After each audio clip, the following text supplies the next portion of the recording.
welcome. It's me, Percita, and this is Percita's Paradox. So hello on this great Tuesday. It's cold outside. The wind is blowing. It's actually snowing where I am. And yes, I'm in California, but it's snowing.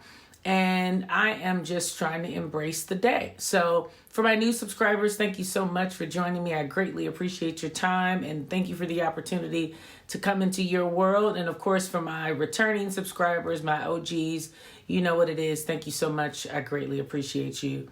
So on today, I wanted to talk about something that, it's a touchy subject because most don't really want to identify where they are in this subject matter. But I just want to know, why are you lying? And you might say, well, Percita, what do you mean? What am I lying about? That's the question. What exactly are you lying to yourself about right now that's hindering you from getting over the hump? You might say, well, what's the hump? The hump is just the authenticity that I've been pushing forever and a day. You might say, well, girl, I'm not lying about nothing. Here you are starting off the first question of the hour, of the moment. You're asking, what am I lying about? Yes, because I'm talking to you in your 80% position. I'm talking to you in a position of what are you not wholeheartedly giving your 100% to? And it could be something really detrimental to the growth of what you need or the next tier of where you need to be so that you can get to your destiny and purpose in life. And you might say, well, I'm living in it. And again, that may or may not be true, but I would typically tell you that if at any point of the time you're still having an inkling in your spirit of something's just not connected, and it may be something trivial, it may be something along the lines of you could have done better in the way that you responded to someone the other day, or how you're eating over the weekend, or your, initial health, or your fitness, or, how you are responding to your parents or your siblings. What I'm saying is that the question that I'm starting to ask myself is, why am I lying about things that I clearly know that I know the answer to? And what I mean by that is there's things that are in my life that I can absolutely identify with that just aren't going to change. No matter how much I want them to, no matter how hard I work at whatever it is I think it needs, right? It's still not changing. But yet I'm not walking away from it, or I'm not moving from it, be it a situation, be it a person, whatever it is. What is it that you are absolutely lying to yourself about?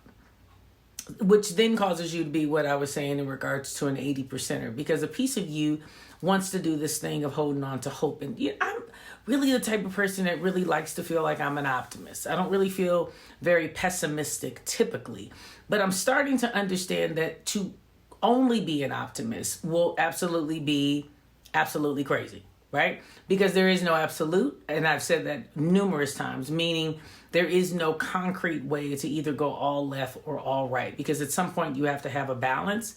And I think I'm learning that even in my optimism, I'm sometimes actually finding myself in situations that I don't need to be in as long because I'm trying to continuously keep the faith in the situation instead of really seeing it for what it is. So when I say, why are you lying, or what are you lying about, or however I phrase it, because I don't really remember right now. But anyhow, what I'm saying is that piece of the puzzle, that part of whatever it is that you're not really being authentic about, could be a very big piece of the puzzle as to what's hindering your progression, your progress, your mindset, your successes.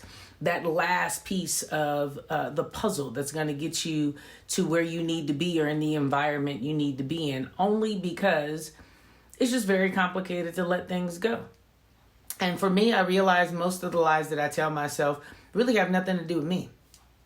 But then I realize at the same time they have everything to do with me, because if I'm waiting on a person or a situation or a circumstance to change, but history has shown me that it is not, regardless of how much faith I'd want to have in it or how much hope I'd want to have towards it, the reality is that I'd have to own the fact that it's just not changing, and it has no ability to change willingly. So we're not back to that willing and able thing. I'm always saying you have to be willing and able same time, kind of folds right into that. So when I think of, what exactly I could be holding on to, it's typically this hope of wanting to see things the way that I have perceived them to be. Meaning, if I have seen it in my vision and I know it's possible for it to be a better situation, I'll find myself staying. But I'm lying to myself because I'm not in total control over any of the stuff that I'm talking about, be it circumstance or person or whatever it is. You'd have to learn that you have to be somewhat of a pessimist at some point, because to remain in optimism at that point would require you to be kind of off, right? And just not being very authentic or realistic.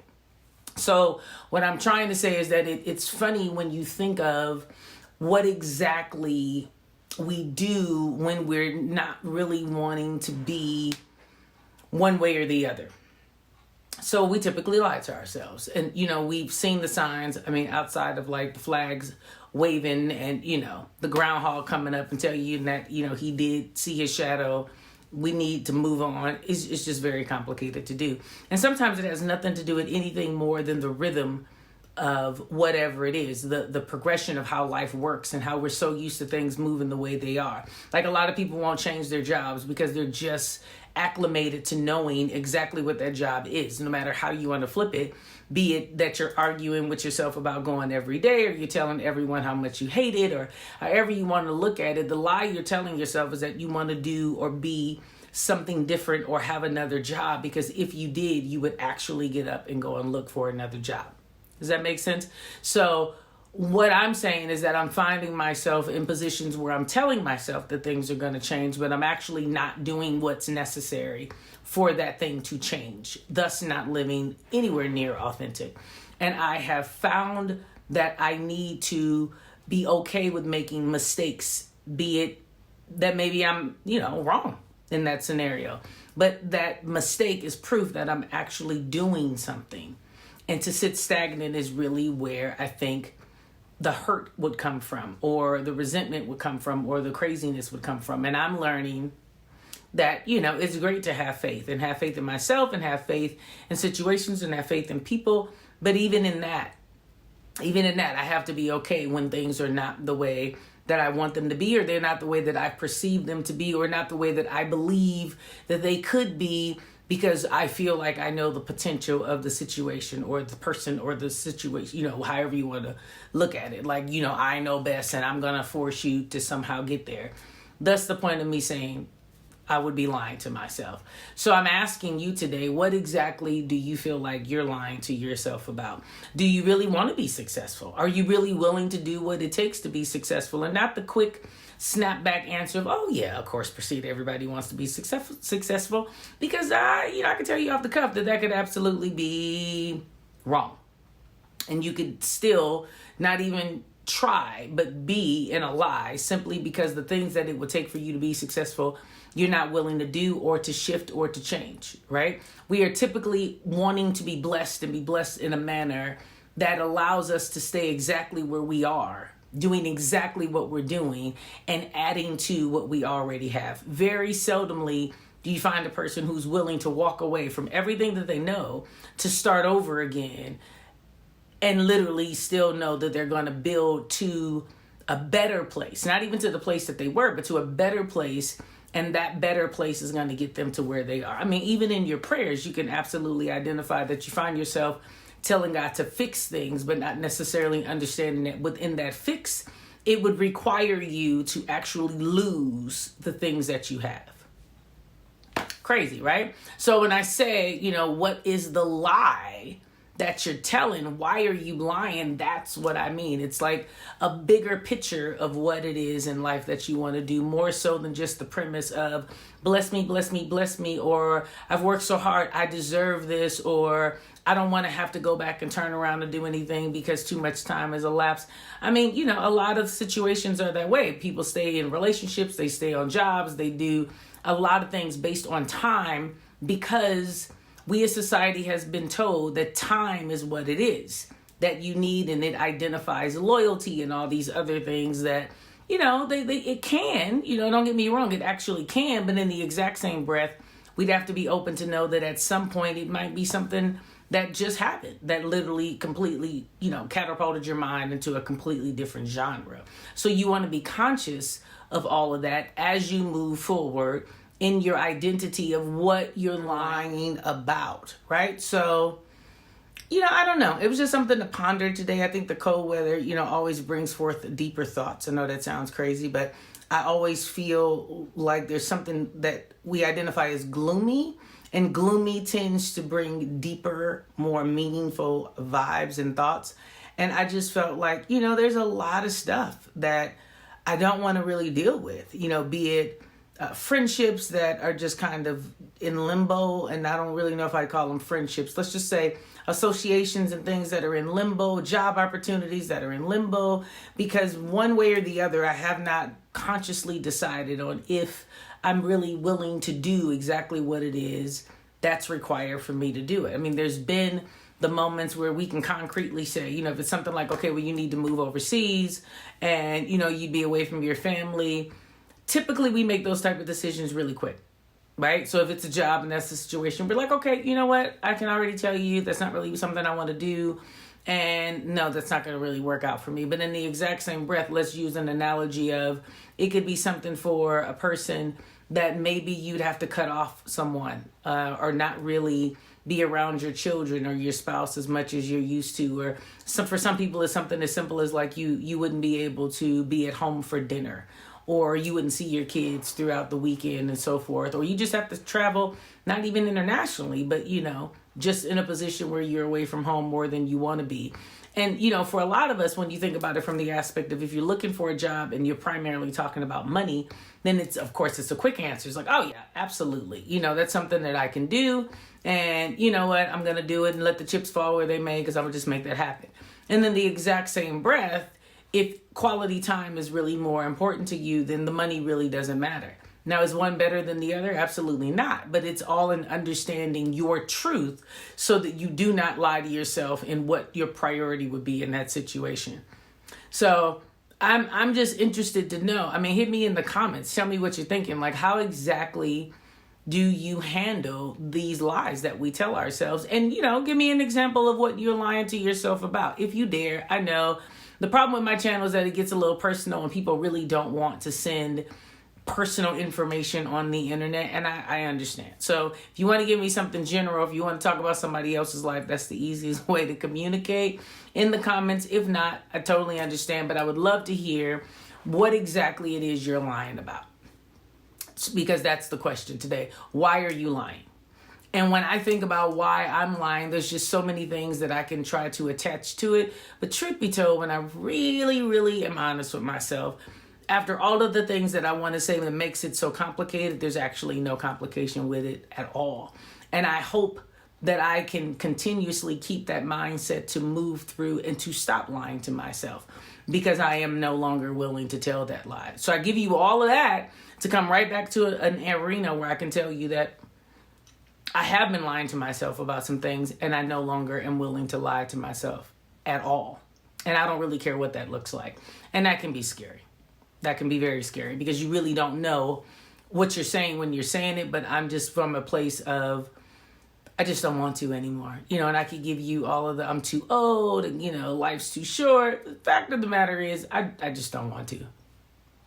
I wouldn't care if I was 10, and I wouldn't care if, I'd been promised years on years on years. The point is that I do not want to anymore. So once you get to a place of that, I think it gets a little bit more realistic. Old people used to say, a very true statement is, when you're finally tired, you're tired. And I would tell you that that's where I am. I'm tired of the unauthenticness. I'm tired of spewing it and not necessarily living it. I feel like I'm like right at about a 90%. I'm not quite an 80, because I've done a little bit more than that, but I'm not quite 100%. And at this stage, I want to be 100%, and I want to do whatever that takes and whatever that looks like. Let the chips fall where they may, because I understand that my personality has a tendency to just want to fix everything, right? We've talked about this, and it makes me a little OCD, and it makes me a little crazy, and it makes people utilize that skill against me. And what I mean by that is that they know that they can continuously tell me problems, and I'm going to continuously try to fix them. But what I'm understanding is that that is absolutely the worst manipulation ever, because I'm dumb enough to actually think I'm being appreciated, not understanding that I'm being an enabler. right? And when you are an enabler, it's the most unrewarding position possible because you run the risk of constantly being told by the people that you're enabling that they didn't ask you to do it. And there's nothing worse than feeling like you've sacrificed and then the person doesn't really feel like it's a sacrifice at all. I had a job and that job said that to me, and I'll never forget not billing them for something that I needed to bill them for. I didn't need, but I could, because it would have fallen under the structure of what my subcontracted or contracted position would have been, right? And I didn't. And I didn't do it, even though going in, I knew that it was not a permanent position. I knew that the type of personnel that I was dealing with was a little shady. I knew all those things. And I was super strong going in, but something about the way this game is played with this loyal factor in my character, they flipped the script on me and they got me. So at the end, when I'm saying, hey, I could have billed you for a lot of hours that I did not bill you for. Do you know what the person said to me? The person said to me, you should have billed me. You should have, because it was yours. And if it was yours, then you should have known that I would have been willing to pay you, because that's just the way it is. And then I could have made a decision at that point on if I wanted to keep you or not. And I laughed to myself, because half of the reason why I did not bill is that I wanted this person to believe that I was very connected to the project and I wanted to be respected as someone who was giving back without really looking for something in return. But the truth be told, after hearing that, I felt like a dummy. I felt like, why didn't I bill? What was I really trying to prove? I should have billed. To even say that made me feel like I should have billed. So I give you that example to say, do what it is that you know you need to do, because the loyalty that you're trying to show to most, they're not ready to receive it. And you find yourself doing things that you really don't need to do. And you do become an enabler. And they do flip the script back on you. They, being the opposite person, flips the script back on loyalists like myself. Because loyal really isn't loyal. You really want to know what it is? It means that we don't set boundaries. And we don't set them as solid as we need to in every situation. Now, there's some situations in my life I could tell you I'm rock solid about the boundaries. But when it comes to other things, I can see myself wavering a little bit and building little trap doors for myself to crawl in and out of on a lower scale instead of a nice tall wall like I'm used to. And what I'm hoping is that I can share that with you today. And if you're someone like me, you can actually step forward and build a better wall and set better boundaries and understand that to be loyal is not really what you want. You want to be true. And you want to be authentic. And in that authenticity, there's a requirement of boundaries that you have to do, even in your loyalness. So hope all of that makes a bit of sense today. And I appreciate you allowing me to come and talk to you, because, it's very freeing for me also to get it off my chest. So thank you for your time. Thank you for that personal moment. And again, ask yourself, why are you lying? Why are you lying? But after you do that, always remember that the key to that question is to find your answer to living life authentic. You have to live your life authentic. So thank you again so much for joining me. I greatly appreciate you. Remember to hit the notification button. Please share. You guys have been sharing like crazy. I greatly appreciate it. Also, make a comment if you can. Also, I think that's it. I had nothing else. Yeah, that was it. So thank you again so much. Can't wait to see you on Thursday. As usual, keep your spirits up. Always keep a smile on your face, even when it hurts. Okay? Talk to you soon. See you Thursday. Bye-bye.